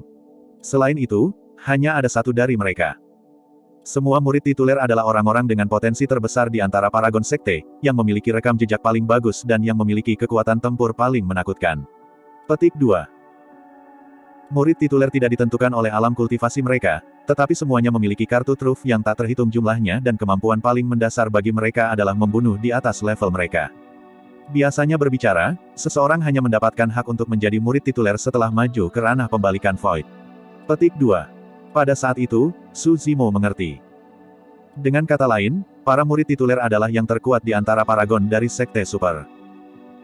Biksu tua melanjutkan, murid bergelar dianugerahi gelar Dao yang unik untuk sekte mereka oleh Master Sekte. Misalnya, murid tituler dari biara Fahua akan mendapatkan gelar Dao Fahua sedangkan murid tituler biara Daming akan mendapatkan gelar Dao Daming. Itu membantu identifikasi. Petik 2. Ada jarak yang cukup jauh antara kamu dan murid tituler. Ingat, jika Anda bertemu dengan murid tituler dari sekte super mulai saat ini, Anda harus selalu berhati-hati untuk tidak melibatkan mereka secara sembarangan. Petik 2. Su Zimo mengangguk. Biksu tua itu berpikir sejenak sebelum berkata, saat itu, sekte Asura menghasilkan monster yang menciptakan sutra iblis pemurnian darah. Pembunuhan adalah sifat keduanya dan kemanapun dia lewat, dia akan melahap darah segar dari semua makhluk hidup dengan bersih. Petik 2. Ketika dia mendengar itu, Su Zimo menyadari bahwa kemungkinan besar kerangka itu adalah monster dari sekte Asura di masa lalu. Biksu tua melanjutkan, Biksu Daming tidak tahan melihat masa dalam kesusahan dan keluar untuk menekan iblis itu. Keduanya bertempur 3 pertempuran berturut-turut dan meskipun monster dari sekte Asura dirugikan, sulit untuk mengatakan siapa yang akan tampil sebagai pemenang. Petik 2. Pada pertempuran keempat, kemenangan akhirnya diputuskan. Dikatakan bahwa pertempuran itu begitu dahsyat sehingga langit berubah dan bumi runtuh. Kedua belah pihak bertarung dengan kekuatan penuh mereka. Petik 2. Bab 588, Merusak Sutra Sejati. Apa yang terjadi nanti? Su Zimo bertanya secara naluriah. Biksu tua itu menggelengkan kepalanya. Belakangan, ada berbagai ucapan dan rumor. Beberapa orang mengatakan bahwa Mong Daming terluka parah setelah membunuh monster dari sekte Asura dan meninggal segera setelah itu, beberapa mengatakan bahwa kedua belah pihak menderita kerugian besar dan berjuang sampai akhir, mati bersama. Petik 2. Secara keseluruhan, hasil akhirnya adalah keduanya hilang. Tidak ada yang tahu apakah mereka hidup atau mati tetapi mereka tidak pernah muncul sejak saat itu. Petik 2. Ada sedikit nada sedih di nada biksu tua itu. Setelah menerima Buddha Bed dari Su Zimo, dia mengusapnya dengan lembut di antara jari-jarinya. Sesaat kemudian, biksu tua itu berseru lirih, seolah dia menemukan sesuatu. Apa yang salah? Su Zimo bertanya buru-buru. Tidak banyak. Biksu tua itu menggelengkan kepalanya. Sebenarnya, ini adalah senjata dharma dari biara daming di masa lalu, yang dikenal sebagai manik-manik doa Mingwang dan terdiri dari satu set 6 manik Buddha. Petik 2. Manik-manik doa Mingwang terbuat dari kayu abadi dari Tianhuang daratan dan disempurnakan menggunakan batang dalam pohon gizi jiwa. Ada 6 segel Dharma dari biara daming yang terukir di atasnya. Buddha bed yang Anda dapatkan adalah salah satunya. Petik 2. Manik-manik doa Mingwang awalnya dibawa oleh tasbih doa Mingwang. Namun, pertempuran saat itu terlalu intens sehingga manik-manik doa Mingwang pecah dan ke-6 manik Buddha tersebar di mana-mana. Petik 2. Pada saat itu, biksu tua itu mengulurkan jarinya yang keriput dan menyodok dengan lembut gelabelanya. Gelabelanya bersinar dengan titik cahaya. Segera setelah itu, gelabela biksu tua itu terbuka dan 3 manik Buddha seukuran lengkeng ditembakkan, semuanya identik dengan yang dimiliki Suzimo. Akan tetapi, setelah diamati lebih dekat, terlihat bahwa pola yang terukir pada setiap manik Buddha berbeda. Biksu tua itu berkata, setelah pertempuran itu, para beku dari biara daming mencari dalam waktu yang lama dan hanya berhasil mendapatkan 3 manik Buddha. Termasuk yang Anda miliki, masih ada 2 lagi yang hilang di dunia ini. Petik 2. Biara daming memiliki teknik dharma tertinggi yang dikenal sebagai sutra sejati daming yang digunakan untuk menegakkan sekte. Sutra sejati memiliki 2 jilid. Jilid pertama, mantra daming, juga dikenal sebagai mantra daming 6 kata, adalah teknik suara dharma. Petik 2. Ketika dia mendengar itu, Suzimo hanya bisa mengingat 6 suku kata yang terdengar aneh yang diucapkan Ming Zhen di luar kuil tua sebelumnya. 6 suku kata itu mengandung kekuatan misterius yang tak terduga. Suara biksu tua itu terdengar lagi. Jilid kedua adalah daming dharmic seal dan ada 6 jenis, semuanya tercetak di tasbih doa Mingwang. Defiant Suppression Seal yang telah Anda pelajari adalah salah satunya. Petik 2. Segel Dharma dalam 3 manik Buddha di tangan saya adalah segel penundukan iblis, segel perangkap abadi, dan segel fondasi tak bergerak. Petik 2. Suzimo mengangguk dalam diam. Karena Fiend Suppression Cell sudah begitu kuat, tidak perlu dipikirkan lagi, kekuatan Demon Subduing Cell, Immovable Foundation Cell dan Immortal Trap Cell pasti tidak akan kalah. Biksu tua itu tidak bisa menahan tawa ketika dia membaca pikiran Suzimo. Sebenarnya, 4 ini adalah yang terlemah di antara 6 segel. Petik 2. Ah! Suzimo tercengang. Ini adalah yang terlemah. Biksu tua itu mengangguk. Tidak perlu membahas segel fondasi yang tidak dapat digerakkan, itu adalah segel Dharma pertahanan. Dari nama-nama Fiend Suppression, Demon Subduing dan Immortal Trap Cells, Anda sudah dapat mengatakan bahwa mereka tidak mematikan. Petik 2. Kata-kata menekan, menaklukkan, dan menjebak tidak ada niat untuk membunuh. Sejak penciptaan mereka, ketiga segel Dharma tersebut berisi welas asih dari Sekte Buddha. Biksu tua itu berkata, dari 6 segel Dharma, yang memiliki kekuatan terkuat dan bahkan dapat disebut membunuh segel Dharma adalah 2 yang terakhir hilang, segel roda Vajra Agung dan segel Gunung Meru Besar. Saat nama kedua segel Dharma itu disebutkan, ada tekanan yang menggigil. Ada 6 suku kata dalam mantra daming dan mereka sesuai dengan 6 meterai Dharma. Dengan menggunakan mantra daming saat berkultivasi, Anda dapat memperoleh pemahaman yang lebih dalam tentang anjing laut dan melepaskan potensi terbesar mereka. Petik 2. Metode untuk mengembangkan mantra daming ada di ruang sutra. Anda bisa melihatnya. Petik 2. Suzimo tiba-tiba melihat cahaya itu. Jadi, dia belum melepaskan kekuatan sebenarnya dari Fiend Suppression Cell. Jika dia melepaskannya bersama dengan mantra perusak, itu akan memiliki kekuatan yang lebih menakutkan. Mereka berdua berbicara berdampingan dan tanpa sadar, langit di luar sudah berubah gelap. Di sela-sela, suara rantai berderak bergema dari halaman belakang juga. Itu menjadi sunyi setelah diabaikan. Sejak awal, biksu tua itu tidak menjelaskannya, seolah-olah dia sudah terbiasa. Langit berangsur-angsur menjadi lebih gelap. Jubah Suzimo sedikit bergeser dan rubah kecil yang telah tertidur sepanjang hari itu mengusap matanya yang mengantuk sebelum mengeluarkan kepalanya. Tatapannya masih sedikit linglung, belum sepenuhnya terjaga. Menempatkan cakar mungilnya di dada Suzimo, dia menatap biksu tua di depannya dengan jujur, berkedip dengan cara yang menawan. Biksu tua itu tersenyum. Rubah kecil berangsur-angsur kembali ke akal sehatnya dan buru-buru menundukkan kepalanya, merasa malu. Melihat Suzimo dalam-dalam, biksu tua itu berkata, rubah kecil itu. Jaga dia baik-baik, jangan biarkan dia menderita. Petik 2. Itu sudah pasti. Petik 2. Suzimo menjawab. Segera setelah itu, dia merasakan ada sesuatu yang salah. Biksu tua itu sepertinya ingin terus berbicara tetapi berhenti. Saat Suzimo hendak menanyakannya, biksu tua itu mengubah topik dan bertanya, pelindung, apakah kamu bersedia bergabung dengan sekte Buddhis kita? Suzimo membeku sesaat. Pertanyaan biksu tua itu datang dengan sangat tiba-tiba dan dia tidak mempertimbangkan pilihan sebelumnya. Biksu tua itu melanjutkan, jangan khawatir, pelindung, Anda tidak akan dikenakan terlalu banyak batasan jika Anda bergabung dengan Sekte Buddha. Jika Anda ingin pergi, Anda dapat melakukannya kapan saja dan saya pasti tidak akan menghentikan Anda juga. Petik 2. Meskipun dia belum pernah mengembangkan heart piring sebelumnya, Suzimo tiba-tiba mengerti apa yang ada di pikiran biksu tua itu setelah melihat tatapan penuh harapan yang terakhir. Biksu tua telah menjaga kuil tua ini di dasar lembah pemakaman naga untuk waktu yang lama, melindungi peninggalan 10.000 tahun dari Fahua dan Biara Daming. Dia berharap untuk melanjutkan garis keturunan dari dua sekte besar. Biksu tua itu pasti hanya membuat permintaan itu setelah merasakan bahwa waktunya hampir habis. Baik. Suzimo mengangguk dan langsung setuju. Biksu tua itu mengangguk dengan penuh penghargaan. Dia memegang pisau cukur di jari-jarinya dan mengusapnya dengan lembut di atas kepala Suzimo. Itu disertai dengan perasaan sejuk. Rambut hitam jatuh ke tanah. Suara biksu tua terdengar di telinga Suzimo, mulai hari ini, namamu di Sekte Buddha adalah Mingxin. Petik 2. Pada kenyataannya, Suzimo dapat terus membaca sutra kuno di kamar sutra dengan bebas meskipun dia tidak setuju. Namun, dia merasa tidak enak tentang itu. Selanjutnya, dia sekarang telah jatuh ke kedalaman lembah pemakaman naga dengan kultivasinya lumpuh dan dia ingin memulai dari awal.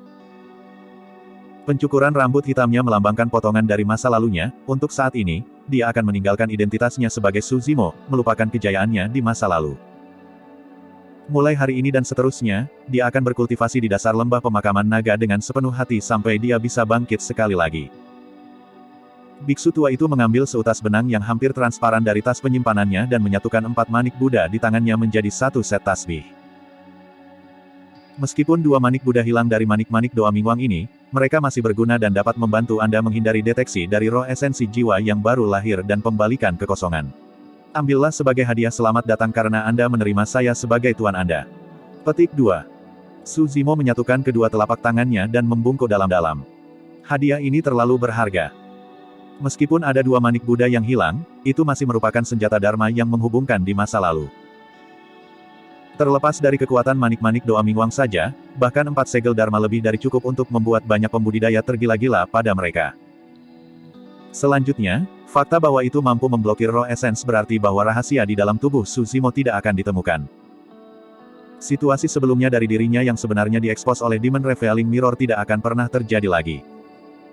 Bagi Suzimo, ini adalah hadiah yang tak tergantikan. Bab 589, Pemakaman. Malam itu kabur.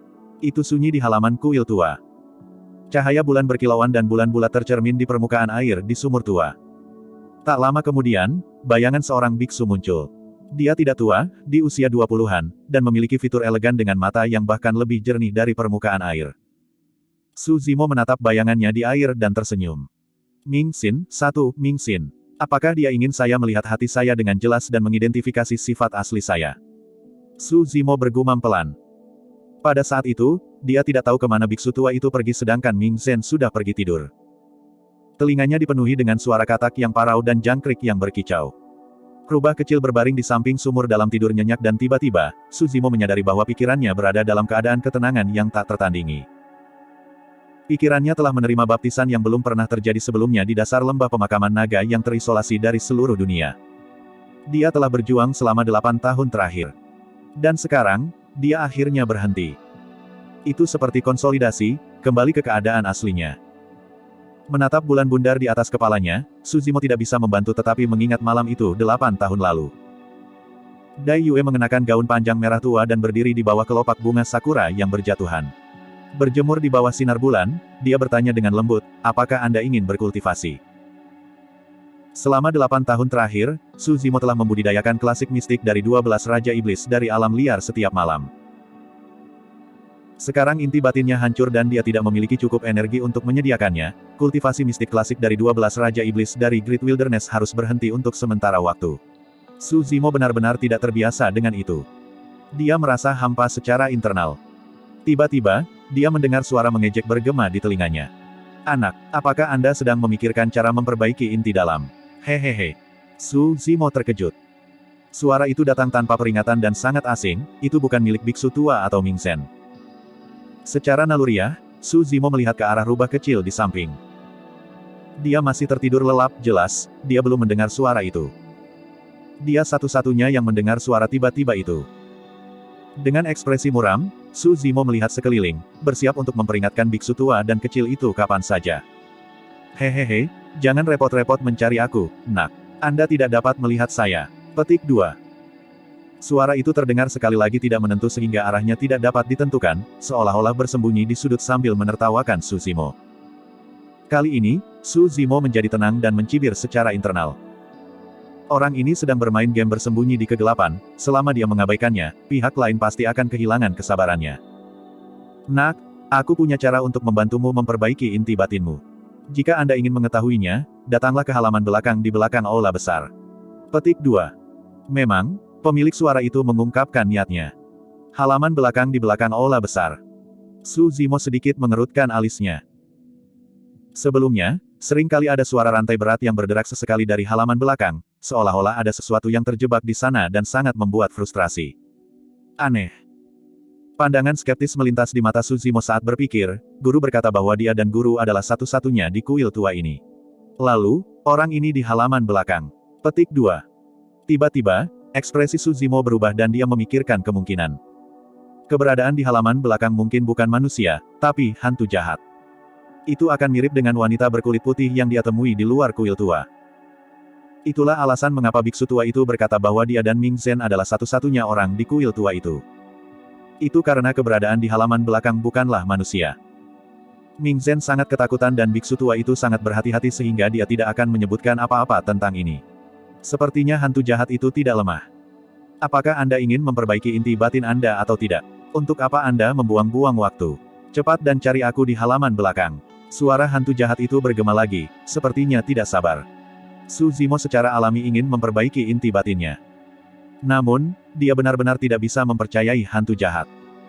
Selanjutnya, Ming Zhen telah menginstruksikannya sebelumnya untuk tidak pergi ke halaman belakang di belakang aula besar. Nak, kamu benar-benar pemalu seperti tikus. Apakah saya terlihat seperti saya dapat menyakiti Anda? Petik 2. Ya ampun, kamu menyedihkan dibandingkan denganku di usia itu. Saat itu, saya tidak takut apapun di dunia ini dan tidak ada yang bisa menghentikan saya kemanapun saya pergi. Petik 2. Nak, kamu datang atau tidak? Suara hantu jahat itu semakin lemah.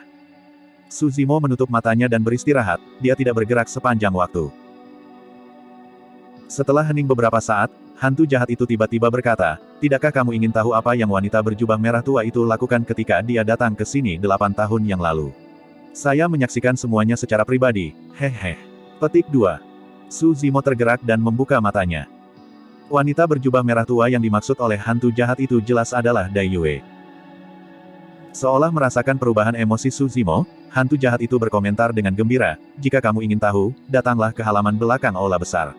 Aku akan menunggumu di sana, hehehe. Petik 2. Su Zimo mencengkeram tinjunya dan menarik napas dalam-dalam. Akhirnya, dia tidak bisa mengendalikan dirinya dan berdiri, menuju bagian belakang aula besar.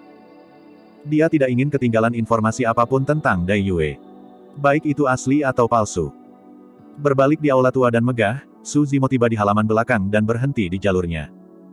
Secara naluriah, dia melihat ke atas.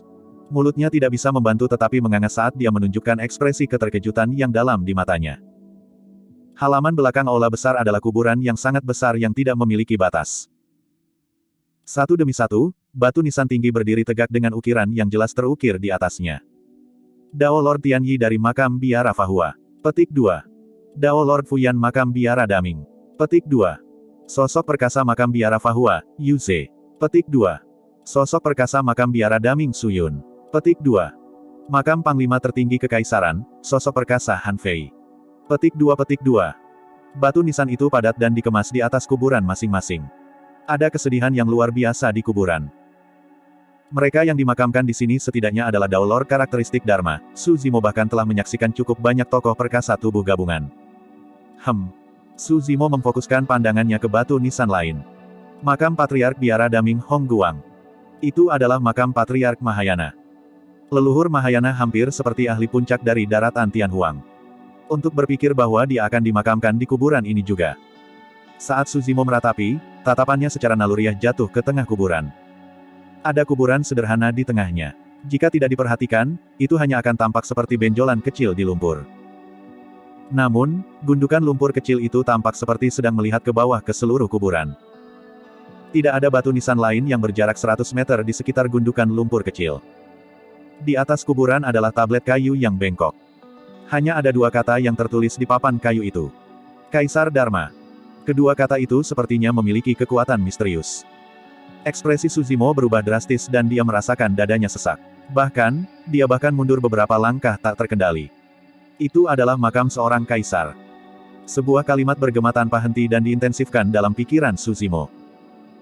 Nama jurang itu disebut Lembah Pemakaman Naga dan naga suci dikuburkan 10.000 tahun yang lalu dengan darah kaisar tua dan kematian para leluhur. Itu tempat yang sangat tidak beruntung. Petik 2. Semuanya nyata. Bencana 10.000 tahun yang lalu begitu dahsyat sehingga kaisar meninggal di sini. Melekat. Dentang. Suara gemerincing rantai yang membosankan bergema sekali lagi.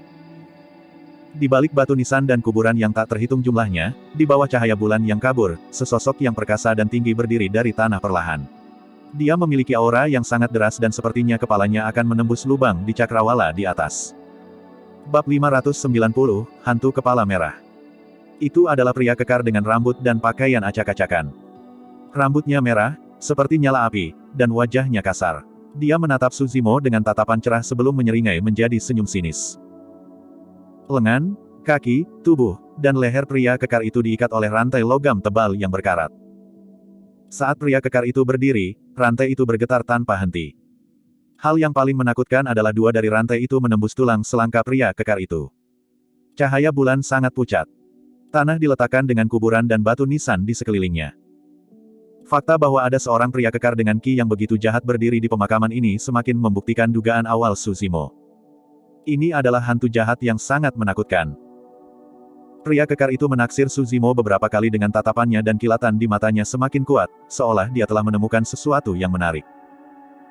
Akhirnya, pria kekar itu bahkan berjalan maju sambil mengendus dengan ekspresi senang sebelum akhirnya tertawa. Gaga-gaga. Tawa itu bergema melalui kuburan dengan cara yang meresahkan dan gemetar.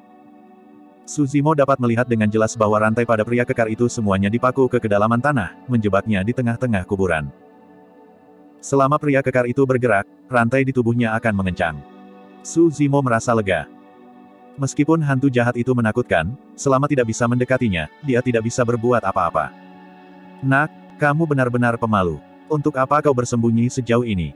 Petik 2. Pria kekar itu menyeringai. Jangan khawatir dan datanglah. Aku tidak akan memakanmu. Petik 2. Suzimo mendengus dingin. Dia telah menjelajahi dunia kultivasi selama 8 tahun dan memiliki beberapa pengalaman di dunia. Provokasi ceroboh pria kekar itu benar-benar terlalu jelas. Suzimo benar-benar tidak punya pilihan jika dia berjalan mendekat. Hantu berkepala merah, kamu bisa mengatakan apa yang kamu inginkan dari sana. Saya dapat mendengar Anda. Petik 2. Suzimo memiliki nada tenang dan ekspresi normal. Hantu berkepala merah. Pria kekar itu melebarkan matanya dan nada suaranya berubah. Seketika, dia tampak seperti pembunuh. Nak, kau memanggilku hantu berkepala merah. Pria kekar itu memelototi dengan tegas. Suzimo cemberut tanpa rasa takut dan mencibir, berhentilah bersikap keras di sana. Anda bahkan tidak bisa bergerak. Siapa yang kamu coba takuti? Petik 2. Hehehehe. Pria kekar itu menggertakkan giginya dan mencibir dengan jahat. Suzimo bertanya, hantu berkepala merah, aku tidak punya waktu untuk disia-siakan denganmu di sini.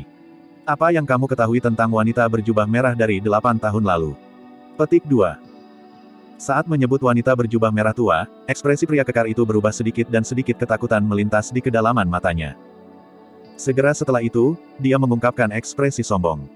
Gaga-gaga. Pria kekar itu menyeringai dan tertawa. Wanita itu luar biasa saat itu. Satu pertemuan dengannya menghancurkan meditasi yang hening dan tak tergoyahkan yang telah saya kembangkan dengan susah payah. Hahaha, aku tertawa sampai mati. Petik 2. Selama setahun terakhir, Suzimo telah membaca sutra di kamar sutra dan memiliki pemahaman terhadap meditasi hening dan tak tergoyahkan. Dalam sekte Buddha, beberapa biksu akan mengembangkan berbagai teknik meditasi yang setara dengan keterampilan rahasia untuk meningkatkan alam kultivasi mereka.